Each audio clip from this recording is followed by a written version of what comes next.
This is Studio 809.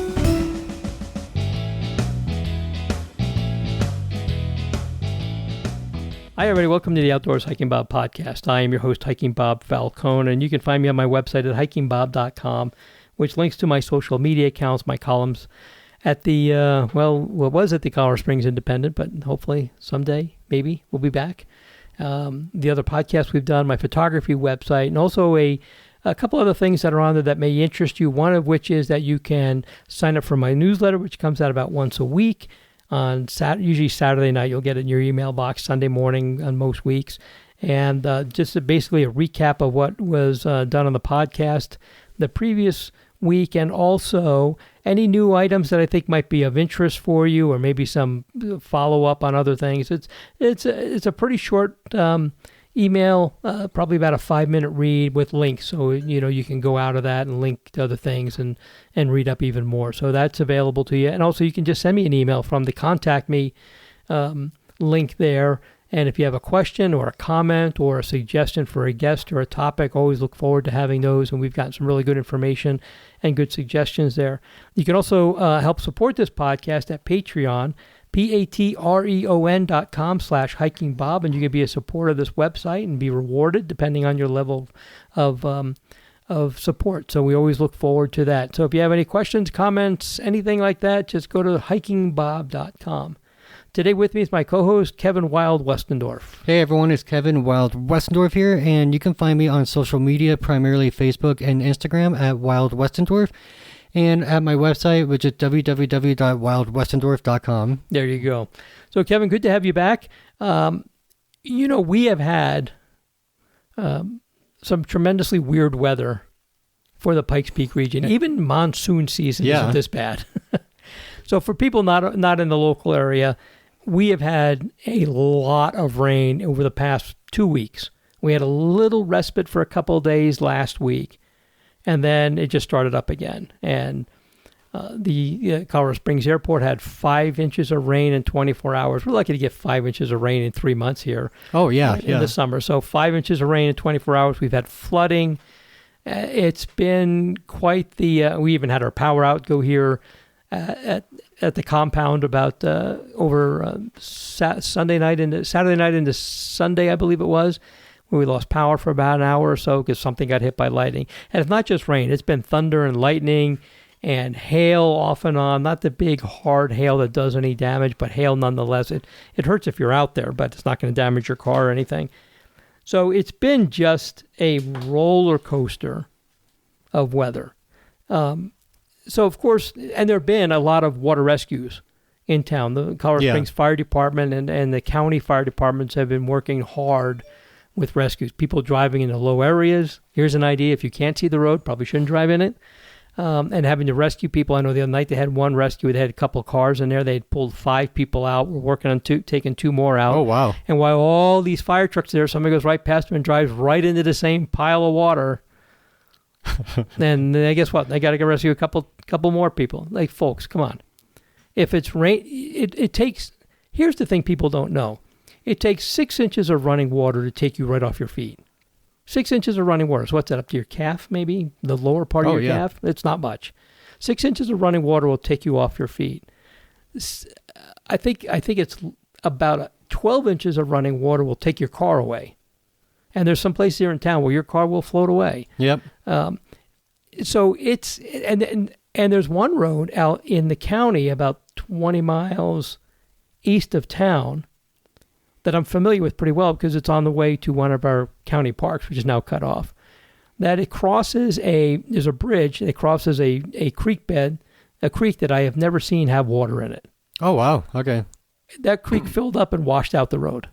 Wow. Okay. I've never seen water in that creek. I mean, obviously go by there after a rainstorm, might be puddled or something like that, but I've never seen flowing water through that creek, but it filled up enough that it washed out the road. So that road is closed until I haven't heard the latest on it, but last I heard that road was closed because it got washed out. So it's been insane here. And I know we talk about the weather a lot here. The weather is important for us. So I just wanted to touch base on a couple of things about being out in this kind of weather. Number one, of course, is here, not only has it been raining, I want to get into this out real quick. Not only has it been raining, but the temperatures have been about 15 degrees cooler than we're normally expecting here. I don't think we've hit 70 in more than a week. Oh, yeah. And we should be in the 75 to 85 degree range. I don't think we've hit 70 in a while. And when it rains here at this elevation, it's cold. Yeah, it's very, very cold. So if you're out in this weather and you don't have the proper rain gear, and this has happened to me personally, I can tell you a story about this personally. You get cold and you can get hypothermic in the summer at our relatively low elevation. We're about 6,000 feet here by getting rained on. So not only is it just wet and it's just inconvenient and just not a whole lot of fun, you can actually become hypothermic in this weather. It's happened to me where I got caught in a rainstorm years ago without the proper rain gear, got drenched, got in my car. It was August and I had to crank the heat up. I was so cold. Wow. So I'm sitting in my car with the heater running as, like it was a December day and it was 10 below zero just to warm up because it was that cold. So that's one thing. The other part of it is lightning. We've had a tremendous amount of lightning. There's been houses hit by lightning. There's been a couple of minor fires with houses hit by lightning. So be careful of the lightning. And it's true what they say. If lightning roars, you need to get indoors. And, I was out and I recorded a video because I wanted to do a hike on the Palmer Red Rock Loop in Bear Creek, the trail that finally opened after a year being closed because of that big rock slide. So I looked at the weather, and I got a little late start because the news release came out like mid-morning. And, oh, wow, it's open. I should go up there. So I go up there, and this video is on my Facebook. I haven't put it on my YouTube channel, but it's on Facebook. And we started up there, and I'm looking at the weather, and it's raining on the way out there, but I'm looking at the radar map, and the radar map shows that once this cell goes by, there's nothing behind it. Weather Bureau says that the weather should clear up and there should be no more rain till about 6 o'clock. I'm thinking, well, this is about a 6-ish mile loop. I've got plenty of time to get up and around this thing. Done it a million times. I know the route. Boom, boom, boom. I could squeeze this in, if we don't wait. Well, we made it about a mile and a half. Oh, wow. Mile and three quarters, and it started raining. And then I'm looking at my phone going, what the, what? Because why am I getting rained on? And all of a sudden it's popping up. Severe thunderstorm warning right where I'm at. So, severe thunderstorm warning, flooding warning. So that fast the weather changes out here, which is why in an article I wrote about in the Insider, I said, everybody says that the weather changes in 5 minutes. They're all posers. This is the only place that really happens that. Mm-hmm. So we ended up coming back and we ended up getting hailed on. Again, not the big heavy hail, but it was coming down pretty good. It was thundering, lightning. And I did, we got, and the trail on High Drive. It's deep in a canyon. Yeah. So I was under a tree, but I was way down deep in this canyon. So I wasn't too concerned about getting hit by lightning. We stopped there for a couple of minutes to, I kind of assessed the situation. The thunder was getting more and more distant. So I wasn't too concerned about it. But we ended up having to come back. We went back the next day. And the next day, it actually managed to not rain for a few hours. I got the whole hike in, ran into some friends, and ran into some people who recognized Cole and myself, which was very nice, and saw some people up there, saw where the damage was from that rock slide. But, it changes rapidly. So you really had to have your head on a swivel. And I was like, if I didn't have Cole, I might have pushed on. But he's scared of the thunder, like a lot of dogs are, loud noises, and he's getting hailed on. And he's got 2 coats of fur. It takes a lot to get him wet enough that it chills him, but he was obviously not comfortable. It's like, let's go back and we can do this again. This trail's not going anywhere. We'll do this again. I've done the trail a bazillion times. I just wanted to do it again after it opened. Yeah. So you got to watch out for the rain. You can get hypothermic. It'll freeze you. It's very cold rain. We're up in the clouds here. So it's fresh. It's fresh rain, if you will. You got to watch out for lightning. The other thing is flash flooding. We have had a lot of flash flooding. And while we don't have a lot of deep canyons like you're used to in especially Utah, which is known for canyons, you have to be careful that you're not in a place where you can be in a canyon when there's a flash flood coming through. And we're talking about even places like North Cheyenne Canyon Park, which has got a paved road in it, but that creek that runs through North Cheyenne Canyon Park is very shallow. Yeah. I mean, what's it? Maybe a foot deep someplace? In some parts, In some parts. It's very shallow. It's not that wide, and right next to it is the road, and on either side of it, it is a steep wall canyon. You can be in there, and have a problem. You can be in there and be stuck. So be aware that, and the rain could be miles away.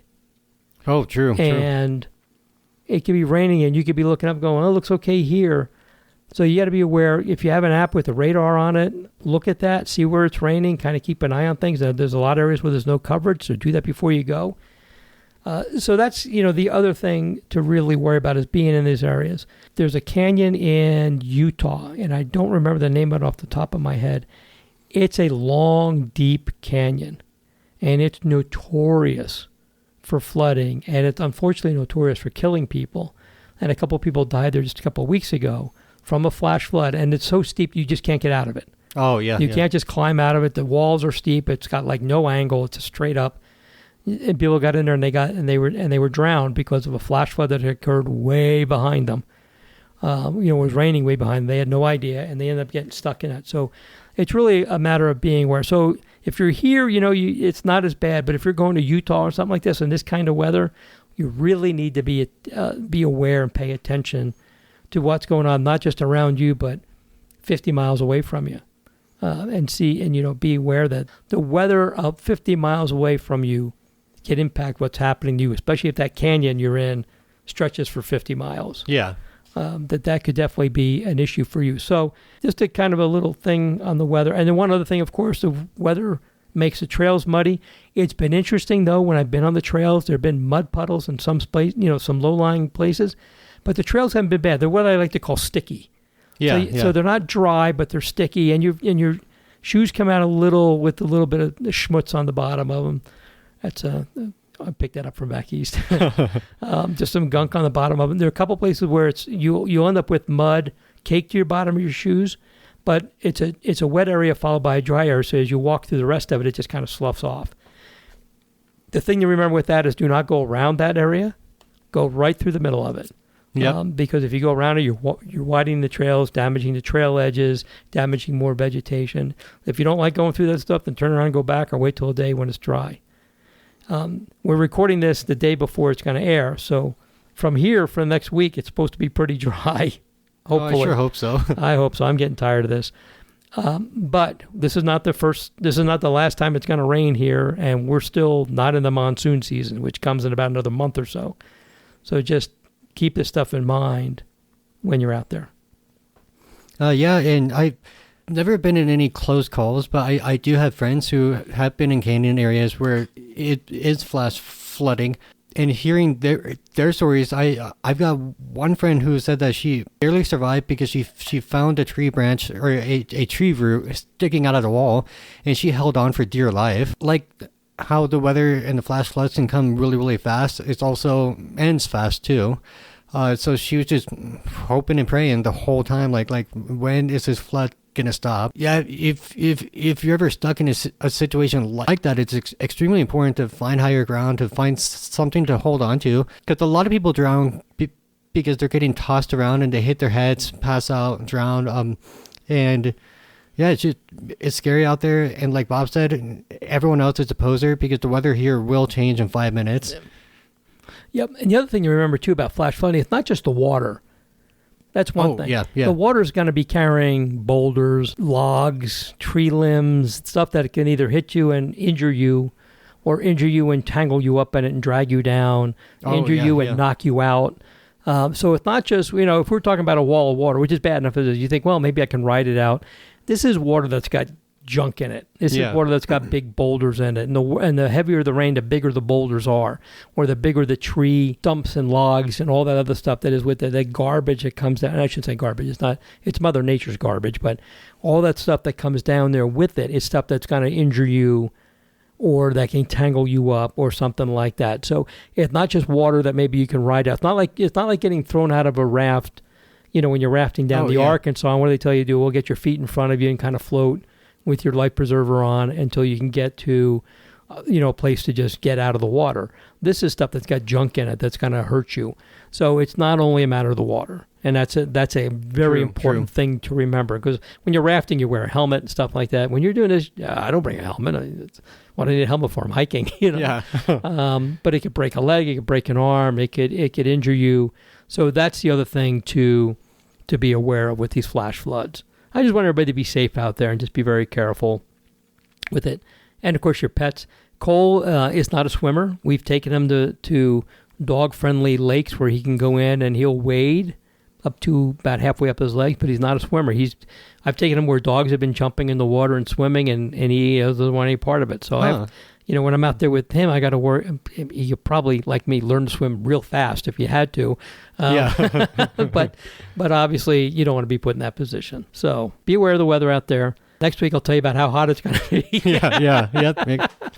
It's just been weird. As everybody knows, I'm a big fan of wildflower photography, and I've been wanting to take pictures of cactus, especially the prickly pear cactus, which are very common around here. I've taken pictures of some small cactus, little barrel cactuses that had little flowers on them. The prickly pear cactus have had buds on them, but they've done nothing because they actually need heat to open. Yeah. They've had plenty of water. The prickly pear are nice and fat and everything. They need heat, and there hasn't been any heat to make them open up. So it's like, come on, will you? They're all sitting there going, we open up, for crying out loud. So it's just been weird. We should be 10 or 15 degrees warmer. We're going to get there, I think, in the next week. I'll be camping next week, so yay. It'll be nice and warm and supposedly pretty dry where we're going to be. Good. So I'm looking forward to that. I got a lot of hiking and photography I want to do, and a short time span to do it. And nothing's more disappointing than driving a few hours with the camper, towing the camper, which is a pain in the neck, and then getting there and find out, well, it's going to rain the next week. I'm just going to go home. Why I can get rained on at home. Why should I be spending money here and get rained on here? Anyway, so that's a scoop with that. Yeah, and I am off Monday for a holiday for Juneteenth, and I was so excited to see the forecast. The weather on Monday is supposed to be amazing. Yeah. That whole week is supposed to be good. So fingers crossed, folks. Yeah. If you're getting tired of this stuff, and boy am I, and I hear from a lot of people, and I get it. This Mother Nature, the rain is great. We are so green here. Oh yeah. Right now, I was talking to American's grandma, my mom, the other day, and back in New Jersey, it's been very dry. They've already had a big forest fire just north of her, and they're worried about there. I said, I couldn't start a forest fire out here if I had 100 gallons of gasoline. I couldn't get anything to happen here, which is good. Trust me on that. I think our wildfire risk is probably pretty low, and will be for the next several months, which is that's a good thing. That's the good, positive part of all this. The other thing to be aware of out there, obviously, is trail erosion. When I was out hiking today, it was in Ute Valley Park. Not a lot of mud and stuff, but a lot of trail erosion. So trail crews are going to be really busy trying to catch up with that. And the problem is that, they fix it and it's going to rain. It's going to be more trail erosion.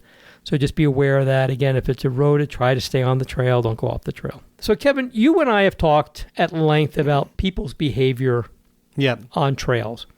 And we've talked a lot in the last couple of podcasts about people with wildlife, and I'm not going to just keep going on that. There's been another incident. This time they were intentionally, knowingly harassing a baby bison.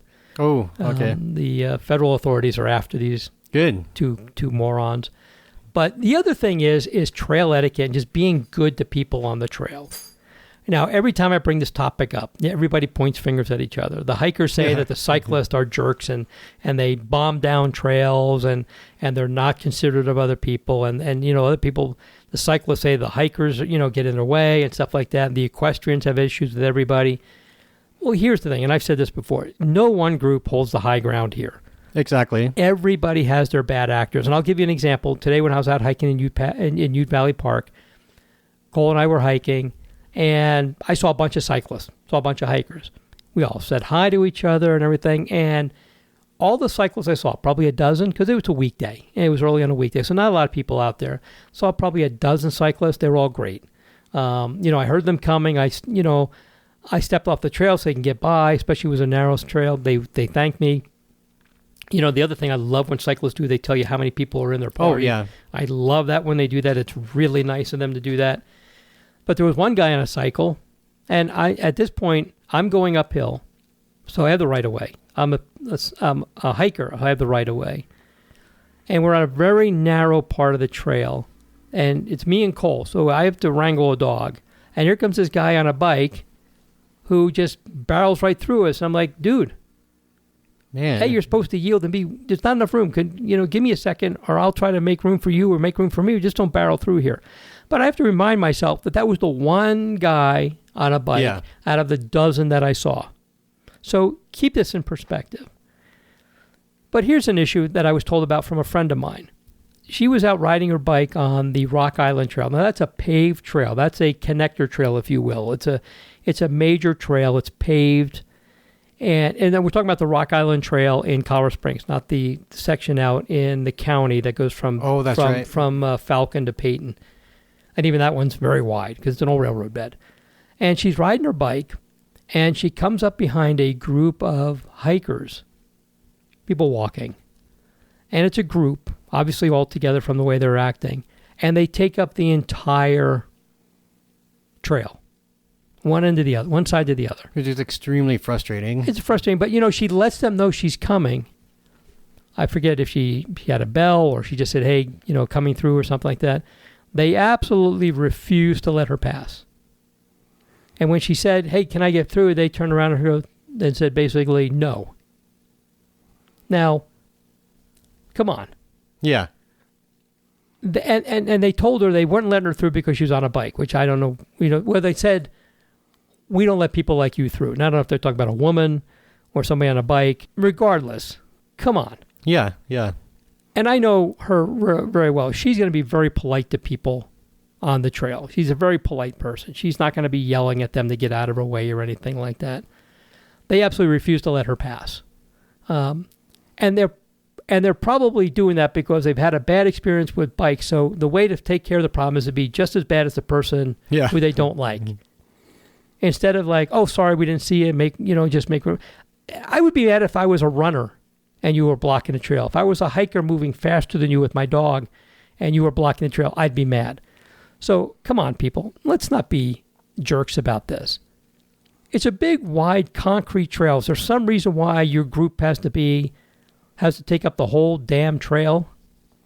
None at all. And I mean, it's just, so you had a bad experience, so the way you take care of it is to be just as much of a jerk as the person who made you mad? No. The way you take care of it is to show that you're better than that by moving out of the way and letting this person in 2 seconds get past you and on their way, and you can go back and take up the whole trail again and have fun and talk to your friends.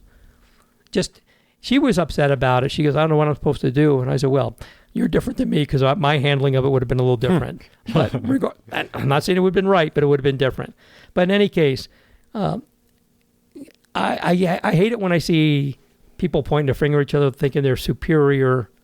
You're not. Nobody has the high ground. Everybody has bad actors. And we should all be getting along. Why can't we just get along? And I don't know why that's an issue.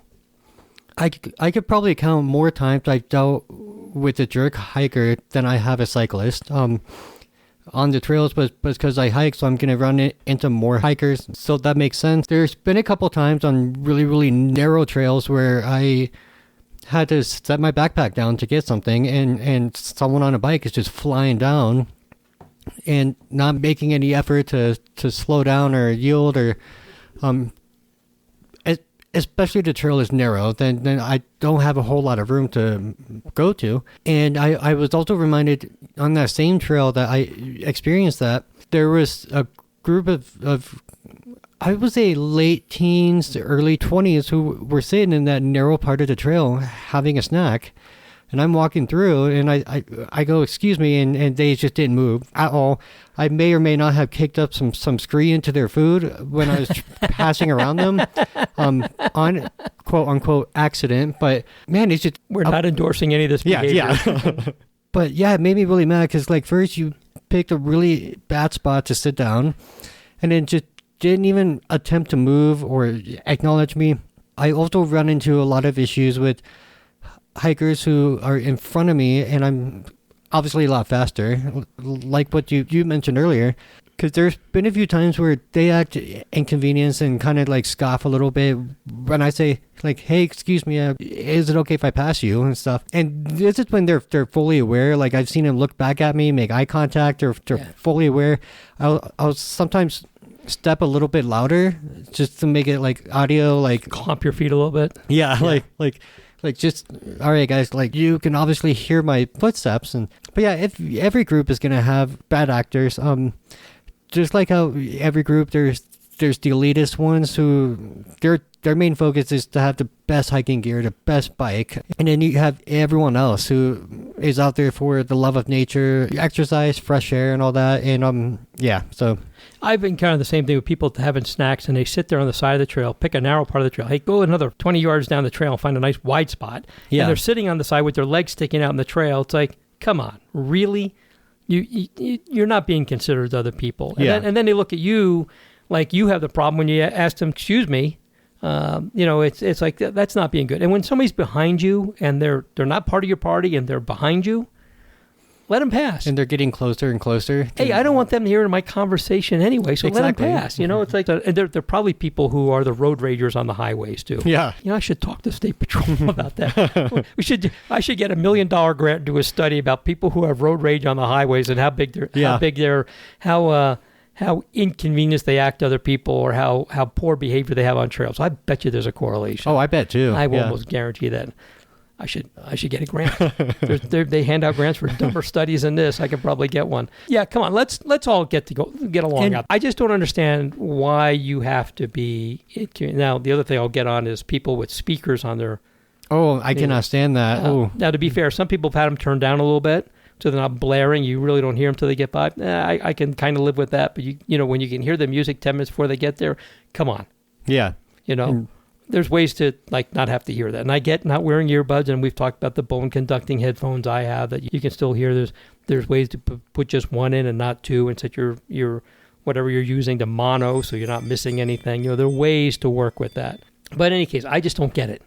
Yeah, and there's also times where I can tell someone is just unaware, and they apologize. They are like, oh, I realized I was doing that or whatever. Like there was one time I was hiking down Bar Trail with a friend of mine, and we both realized we forgot about that. There's a lot of people who come down from the incline and they run down it. Right. And so we picked what we thought was a good spot for a snack, and we realized like, oh, we're actually in a spot that it was almost in the way of the runners because they were doing the wide running turns. They take a big turn, right? Yeah. Right. And so we just got our stuff and moved to a different spot. Oh, sorry about that. I didn't realize that we were in the way. And you got 3 miles of trail. This is where you want to stop. You can always move. I hear that.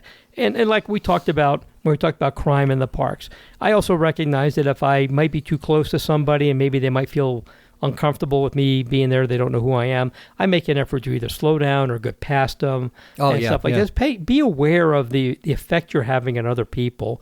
And I mean, nobody's out there to make anybody feel uncomfortable, and nobody's out there to be in anybody's way, except some people apparently don't care if they are. They probably would start out that morning saying, how many people can I piss off today? But apparently once they do, they don't care. And just, put yourself, just put yourself in their shoes. If you're in front of somebody and they're trying to get past you, let them go. Let them get past you.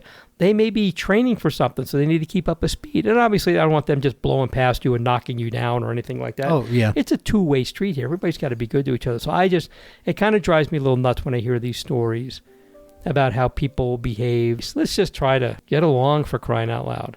Yeah, because we're in a beautiful place. We're having fun. We're outside. I'm assuming the weather is good. Like, just relax a little bit and be considerate. There's a couple million acres of land out there. I think we can all find enough to make some room for other people out there. Just not be, complete ignoramuses about it. Just be good to people. Make room. Let people go by. Don't be a jerk and block the whole thing with your group because you don't like bicyclists, because some bicyclists did the same thing you. So I guess that makes it right. I even had somebody who was an equestrian tell me that they had, and everybody yields to equestrians. They're big horses. They weigh 1,000 pounds. Yeah. You don't know which way they're going to go. They're a wild animal. Well, not a wild animal, but they're an animal, for crying out loud. And they had bicyclists that purposely blocked them and wouldn't let them get past. Oh, wow. And I'm thinking, I don't know about you, but my 1,000-pound horse would have made mincemeat out of one of those little bicyclists. But that's me. My New Jersey charm coming through.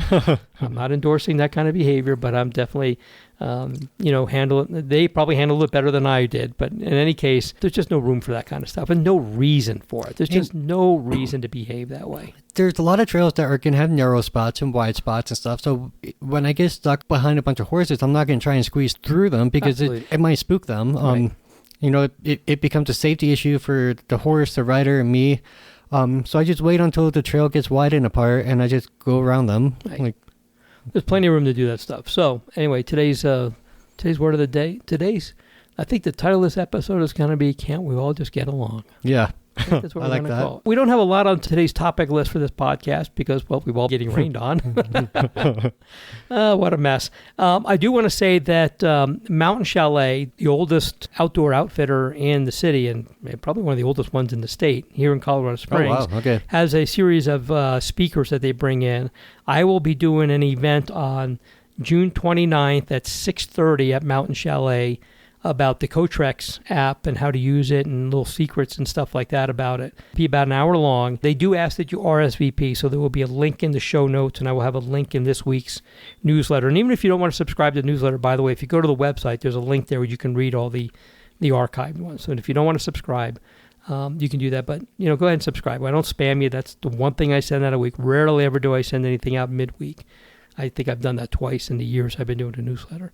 So I'll be doing that at Mountain Chalet downtown on the 29th at 6:30. But you definitely want to RSVP. And if you don't have the Cotrex app, Colorado Trails Explorer app on your phone, download it because it helps if you have that before you go there. Because we're going to be talking about how to use it and everything.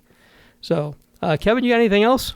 Let's see, since I'm off work on Monday, me and a few coworkers are planning on hiking Tapagosh, which is a 14er.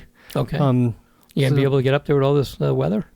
It's supposed to be nice out there on a Monday, so I really, really hope it stays that. I'm just wondering way. about whatever snow might still be up there. Yeah. So I'm looking forward to that.